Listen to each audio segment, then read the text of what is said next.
Hi everyone, it's Jay West and Directions. Directions Television is about transitions in our life or changes in our circumstances that cause us to reflect, look forward, look backwards, anticipate, regret, whatever, going through life's struggles or blessings and how we navigate those. And today is kind of a different show. I'm just going to talk to you about some things that I'm experiencing personally. And that is that I've had directional changes this spring of 2026 because of the war that we're involved in as a country with Iran. And the significant of that is that fuel prices, as you know, in your area, wherever you are watching, or if you're watching in the past, you know that fuel prices have gone up substantially. And not just for cars, but for everything that needs fuel, including airplanes.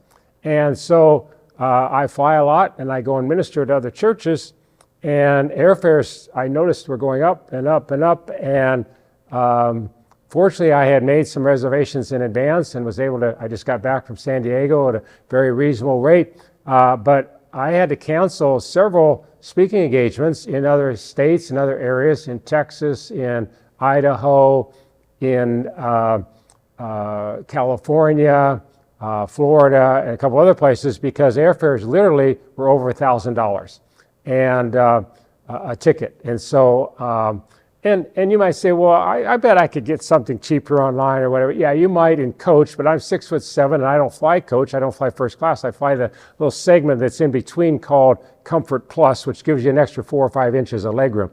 And so in that category, at least, prices were going up. And a lot of these tickets were anywhere from $1,200 to $1,500 a ticket. And so I can't go, but this is how I make a living. And so now I'm kind of in a quandary, kind of wondering, kind of concerned, how am I going to navigate this? How long is the war going to last? I know that airlines buy their fuel way in advance, 3-6 months in advance. So even if the war ended today and prices started to drop down, it'd be a while before airline tickets came down. And I'm just wrestling with what I should do. And as I began to pray, as I began to think about it and talk to others, I thought, you know what? I'm just going to look for ways to help and encourage other people who are needing help right now. And so I shifted the focus of my ministry to blessing and helping others, which I've done many, many times during the ministry time. And so this was not something new for me, but it was just something I decided to do. And so I ventured out and I did a couple of things. I'm going to share those with you. I'm going to share a couple of things in the past. I want to give you a couple of Bible verses first.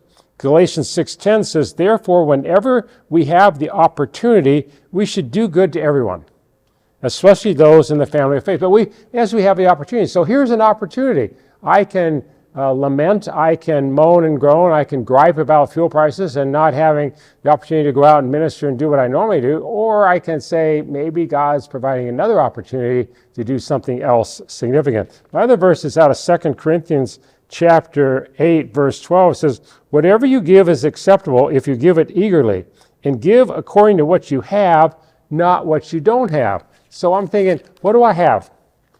And instead of saying, what don't I have? I don't have the income. I don't have the speaking engagements. I don't have, instead of listing all the things I don't have, how about listing all the things I do have?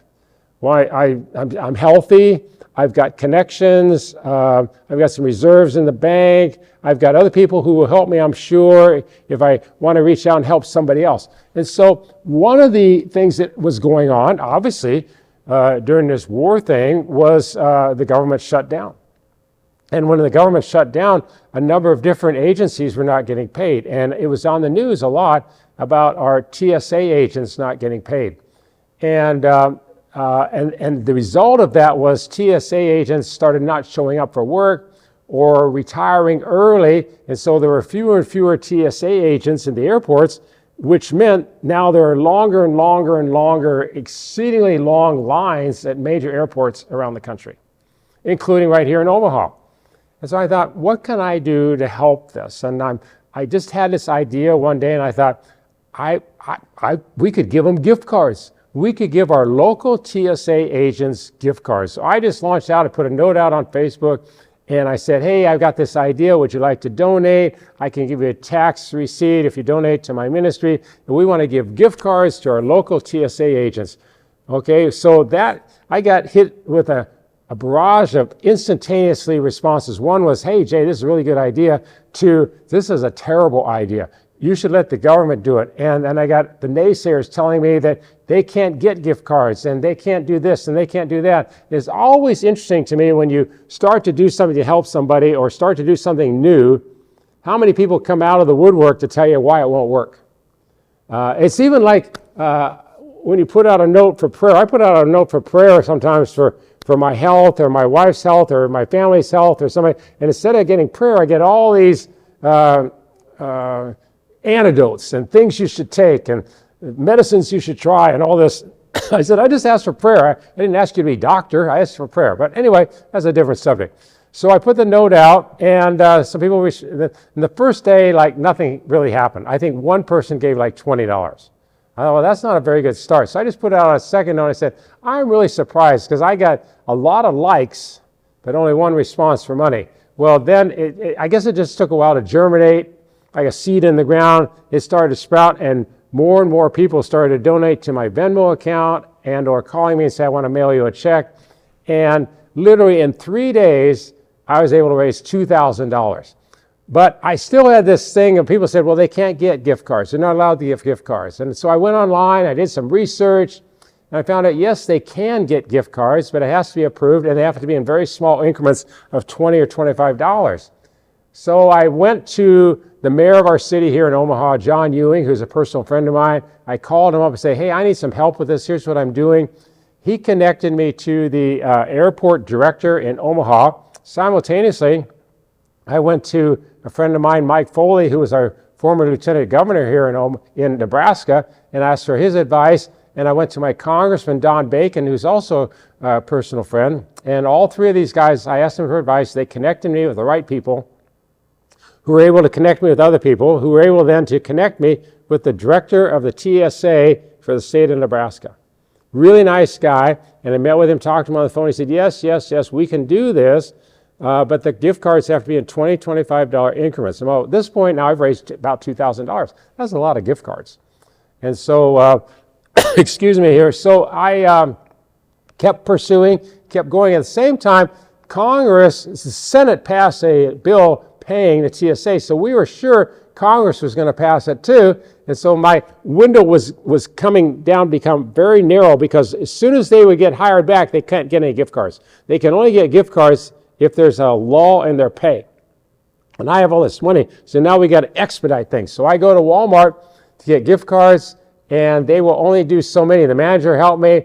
They said, we can only give you $1,000 worth of gift cards. And oh man, now I got to go. You can go to multiple Walmarts, you can go to other stores. This is getting a little bit complicated. So we're buying all these gift cards. We got a big baggie full of them. And then we go to Target, and Walmart expanded a little bit, and Target expanded a little bit. And anyway, we got it all done. And it was a good thing we got it done, because we took it down to the airport. We had a meeting with the TSA director. I have pictures, which hopefully we'll put a picture online. You can see it here on the screen. They were blessed. They were really, really blessed. And the very next day, President Trump signed an executive order documenting and giving them all their back pay. So if we had waited even one more day, I would have had to give all that money back. I had to do something else different, whatever. And so the point of this was, with nothing going on, I had an opportunity to bless people in our city that I've never met. And a whole bunch of other people joined me, raised $2,000 roughly in 3 days, and got the job done, praise the Lord. And we were able to make a difference in somebody else's life. And I did a follow-up with the TSA director, and he assured me that they were very pleased, they were greatly appreciated, and they were very blessed by it. The second thing I did, and I'm not taking any credit, this just opportunities, okay, was a local Christian school in the area, not real great salaries, not one of the affluent type Christian schools. I thought I'd like to bless them with a special, not necessarily a lunch, but a glorified snack for their staff meeting. And so I worked on that, got permission from the principal, got permission from others, went out to Thrivent and went to Thrivent. They have this plan plan where you can get some sort of where you bless other people and they help you financially. And so Thrivent came in with me, gave me money for this, went out and bought all the food, delivered it, pictures were taken, thank yous, accolades, all that. Just a way to bless somebody else, a way to encourage somebody else to do what this passage talked about, 2 Corinthians 8. Whatever you give is acceptable if you give it eagerly, and give according to what you have, not what you don't have. I could have said, well, I don't have the money to do this. Or why should I do it? Let somebody else do it. Or, is it really my responsibility? Those are common comments that you hear from lots of people. And others will say, well, I can go out and make a difference. There's an old saying, how do you eat an elephant? One bite at a time. How do you change a city? One person at a time. How do you change a group of people? One person at a time. You make a difference by helping, by serving, by blessing, by extending your hand out, not to say, gimme, gimme, gimme, my name is Jimmy, but how can I help you? How can I assist you? How can I promote? How can I bless you? How can I help make your life a little bit better when you're going through a tough time? Because they're all paying high fuel costs just like me. And maybe some of them want to go on a trip, and maybe some of them want to do this or that, and they're not able to. These TSA agents are working without pay. It's no fun working without pay. I'm working, I'm not getting paid. I already told you. Okay, so I get it. I understand that, and so reach out and help somebody. A number of years ago, right here in Omaha, a pastor in North Omaha called me on the phone, and if you're familiar with this area, North Omaha is not an affluent area, not as great affluent as some other areas, and he was really struggling.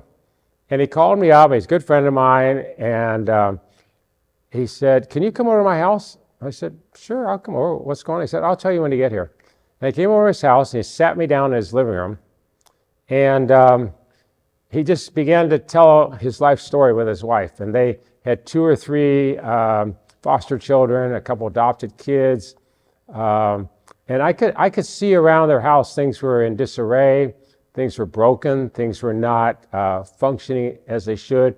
There were, I remember we sat under a ceiling fan in the living room, and the ceiling fan only had 1 paddle. So can you imagine, instead of 4 or 5 paddles circling in the air, it only had 1 paddle.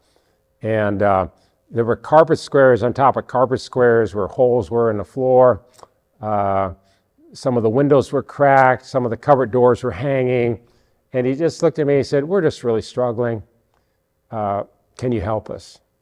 And can you help us upgrade our home and our environment? And I was like, I felt sorry for him. I felt bad. I thought, and then I wondered, why is he reaching out to me? And it's a cultural difference for me and them, where they live, and I'm wrestling, how can I do this? And I'm thinking in my mind, well, maybe I could raise like maybe $3,000, $4,000, $5,000 at the most to help you with some things. And so I agreed to help him. I said, I'm gonna launch out, and I'm gonna see what I can do. In those days, there was a TV show on called Extreme Makeover. And you may remember that, and a whole group of people would go into one home and just do an extreme makeover in a weekend and give the people just a blessed upgrade in their living environment. And so I began working on this project, and I wasn't able to do it in a weekend because just one person. I didn't have ABC behind me, like Extreme Makeover did, and so on and so on. But I was able to navigate and negotiate and proclaim and share in a way that people got on board. And more people started getting on board. And I just put out emails. I did a little bit of social media. I just said, can you help me? Can you help me make a difference here with this pastor in his life? And so what ended up happening, it took like 10 months. It took almost a year. But we got new carpet for his house. We got new ceiling fans everywhere. There was a ceiling fan. The electricity, a lot of it had to be rewired. You would actually get shocked turning on some light switches. We were able to get all new double pane windows in his house. We got solid core doors. We redid all the kitchen cabinetry. And just did a lot of work. Somebody came in and gave him a new roof. Another company came in, did all the landscaping for him. One of the fun stories I like to tell is that they were living, the couple was living in their basement. It was very cold down there. They didn't have any closet. They didn't have a bathroom. And so we went down and created a bedroom suite and helped dig out the floor. Now, keep in mind, I did not do any of the hard work. I don't know how to be an electrical person. I don't know how to plumber. I don't know how to build anything, but I do know how to network. Anyway, we got them into a bedroom suite with a closet and a brand new master bath downstairs. The heat was really bad down there, so I remember a fireplace company, I think it was Claxton, came in. They built a fireplace upstairs, and they vented the heat downstairs. And when we got all said and done, about 10 months later, they had about an $80,000 to $90,000 makeover. And that was just amazing. I take no credit in this. A lot of the churches in Omaha were involved. If I started to name them, I'd miss some and leave some out, so I don't want to do that. But a lot of the pastors were involved, and they just said, we can help with this, Jay. We can do this. And people came together. And it all started with one person asking me, one person, can I help? And I'm only one person, and you're only one person. But you have friends, and you have acquaintances. And maybe you can't do that in your neighborhood, but maybe your neighbor's going through a hard time financially, or they lost their job, or somebody's sick or died in their family or whatever. And maybe you could mow their lawn. Maybe you could rake their leaves. Maybe you could bake them a pie or get them some Uber Eats food or something, just to reach out and make a difference in somebody else's life and change the community, change your neighborhood. I tell people, I kiddingly say it, I said, you can pray for all your neighbors. You can be the pastor of your neighborhood. You can be the pastor of your block. You can be the head, the leader of your block. That makes you the blockhead. Okay, you're the blockhead, and you get to pastor and pray for everybody. Prayer costs you nothing other than time, and just seeing results. And people just love to receive prayer and comfort and joy and appreciation. And so here we have these opportunities to go in and serve and whatever. When I pastored a church, we did something called Servant Evangelism. Servant Evangelism is where you go out in the community. I would go out every 2 or 3 months, and we do a service project in the community. And I did it in multiple places. I did it in rural Kansas, and I did it in the suburbs here of Omaha, and it'll work both places. And in Kansas, we changed oil for unwed mothers, and we took flowers into the hospital and went room to room and gave flowers out. And we just did it right. We painted somebody's house on the outside just to make it better. And it just brought our church together to serve. Here in Omaha, we did some of those same tasks and rake leaves and mow grass. And we would go to parks and cook food and give it out to poor people who didn't have any food, and put games out for children and everything else. And I didn't do this to bring members into my church. That was never the goal. The goal was to train our people how to be outward focused, how to be looking at things beyond their own circumstances and their own life and making somebody else's life a little bit better, blessing somebody, giving out balloons and taking pictures and sharing them with them, and just doing random acts of kindness.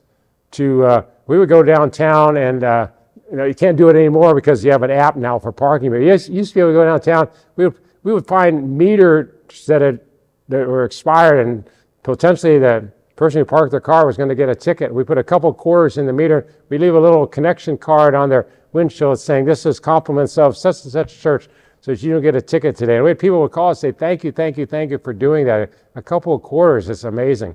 So just taking these opportunities and making a difference. Another story here in Omaha, is a few years ago, but a pastor friend of mine called me on the phone. He said, "Hey, Jay, there's a church burning down. It's on fire in North Omaha, and it's on TV right now." So I turned it on to TV, and sure enough, it was a pastor friend of mine that I had spoken at that church, and they were showing the fire equipment and the hoses, and this building was going down. And so I quickly got my shoes on, and I drove down there to be with that pastor, and I stood with him, and I put my arm around him, and I said to him, I said, I'm going to help you. I don't know what I'm going to do, but I'm here to help you. And they got interviewed on a couple of news stations here in Omaha. And one of the questions was, do you think the church in Omaha will respond? I said, I know they will. And they said, then they added, well, but this is a North Omaha church. Do you think the West Omaha churches will respond? I said, yes, they'll respond. And initially I sent out one email. I sent out one email to pastors all over the city. I explained in detail what had happened and what this church was going through, and would you help us? Would you help us in some way?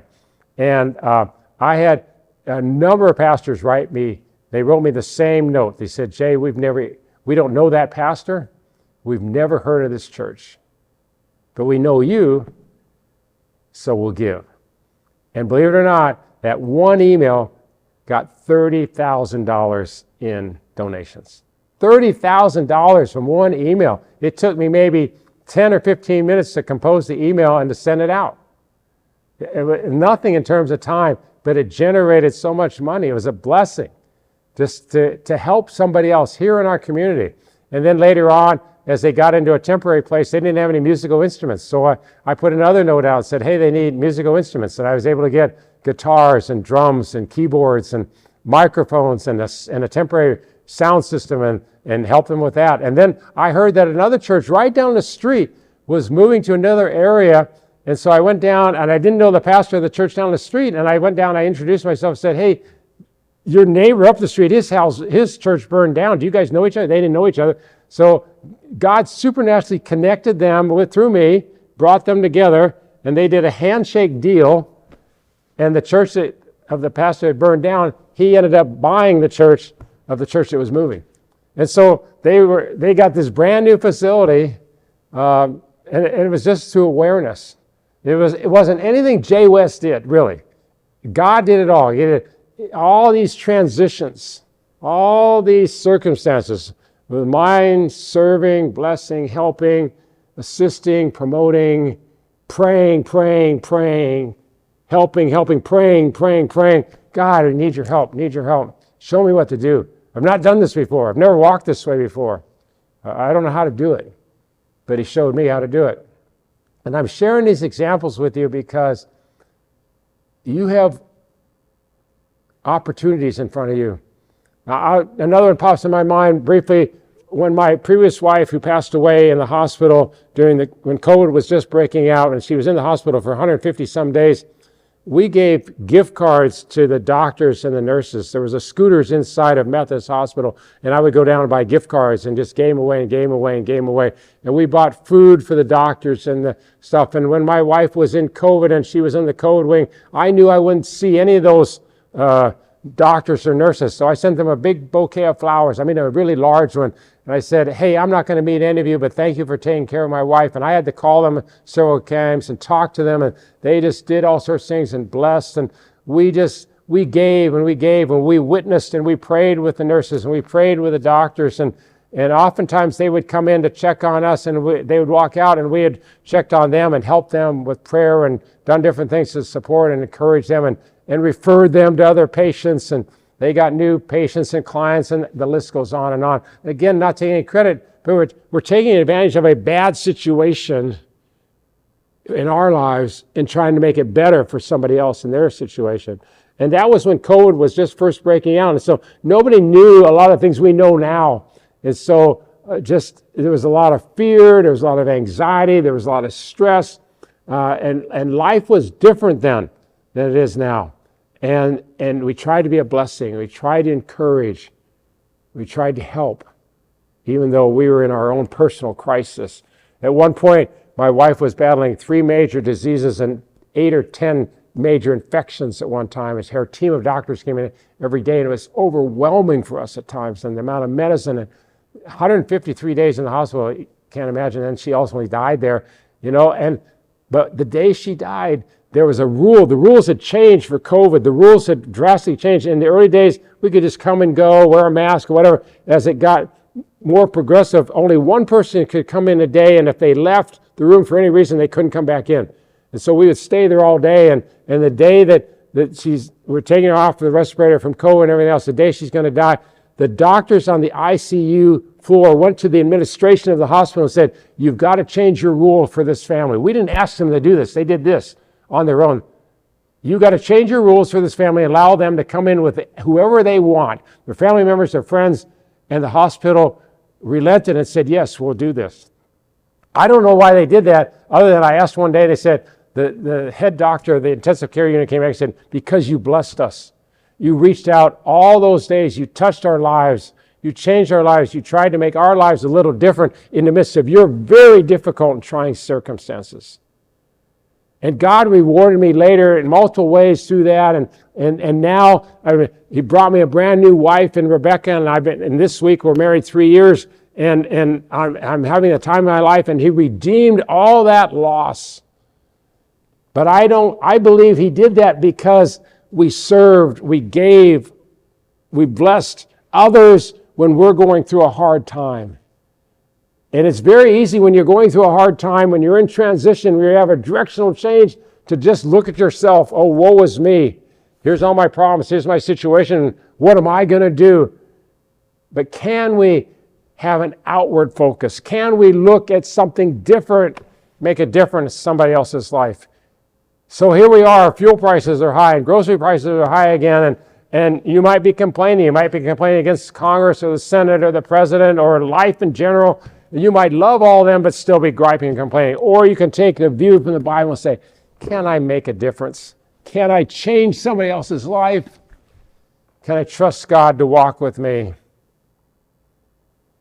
I hope that's your cry today. I hope that's your heart change, saying, maybe I can make somebody else's life a little bit better, even though I'm struggling right now. So I just pray that God will help you, will bless you, will encourage you, will lift you up, and give you a vision for other people that have it worse than you do. Or maybe it's the same, and still you can go out and make a difference. I hope you'll do that today in Omaha or wherever you're watching this. If you're watching here in Omaha, or if you're watching on YouTube, or you're watching on social media, go out and change somebody else's life and make a directional change for them. Thanks so much for tuning in. We'll see you next time. God bless you. Bye-bye.